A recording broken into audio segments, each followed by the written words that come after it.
अस्सलाम वालेकुम फ्रेंड्स। आज की जो मेरी रेसिपी है वो इतनी मज़ेदार है कि जब आप बनाएंगे तो सभी उंगलियां चाटते रह जाएंगे।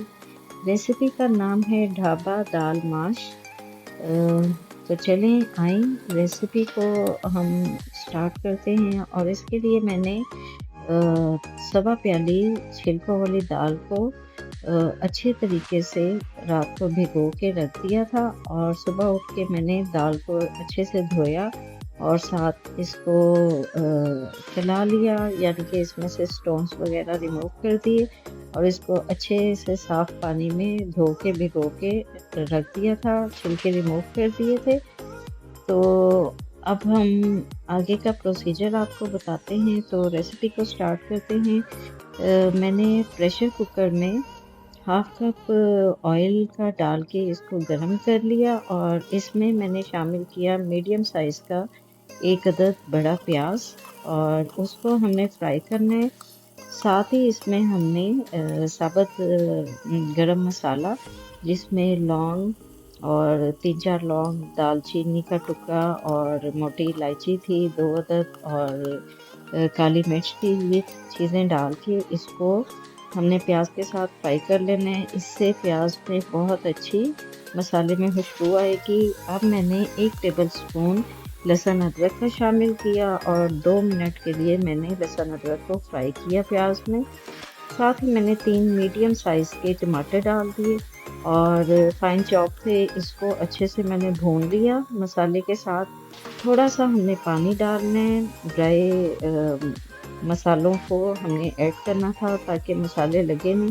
तो इसमें 1 टीस्पून नमक, 1 टीस्पून पिसी लाल मिर्च, 1 टीस्पून पिसा हुआ धनिया और हाफ टी स्पून मैंने हल्दी का शामिल किया और इसको मैंने अच्छे से भून लिया। इतना भूने कि टमाटर हमारे अच्छे से टेंडर हो जाएं और ऑयल हमारा ऊपर आ जाए। ठीक है, अब मैंने 1 प्याली पानी का डाल के और इसको मैंने प्रेशर लगा दिया 3 से 4 मिनट के लिए, ताकि मसाला हमारा अच्छे से गल जाए और अच्छे से पक जाए। तो ये देखें मसाला हमारा अच्छे से गल चुका है और इसको मैंने चम्मच से मैश कर दिया। साथ ही मैंने सवा प्याली दाल जो भिगोई हुई थी छिलके रिमूव करके उसको मैंने शामिल कर दिया मसाले में और हल्का सा चम्मच चला के तो बॉयल आने तक मैंने इसे पकाया। और अब मैंने हाफ कप पानी का डाल के तो प्रेशर लगा दिया। प्रेशर आपने 2 मिनट के लिए लगाना है, 2 मिनट से ज़्यादा प्रेशर नहीं लगाना, क्योंकि रात की भीगी हुई दाल है, इस बात का आपने ख्याल करना है। दाल हमारी 2 मिनट के बाद गल जाएगी और ऑयल इसका हल्का हल्का ऊपर आएगा तो हमने इसे मीडियम स्लो हीट पे पकाना शुरू कर देना। जैसे ही पानी इसका खुश्क हो तो मैंने इसमें आलू बुखारा और साबुत लाल मिर्च और हरा धनिया, हरी मिर्चें, लेमन स्लाइसेस डाल के, अदरक डाल के इसको दम लगा दिया था 5 मिनट के लिए। उसके बाद 5 मिनट बाद मैंने पिसा हुआ गरम मसाला डाल के 2 मिनट मज़ीद दम लगाया। ऑयल हमारा ऊपर आ गया और दाल हमारी रेडी हो चुकी है। देखें डिश आउट कर रही हूँ मैं, एक एक दाना दाल का अलग अलग है।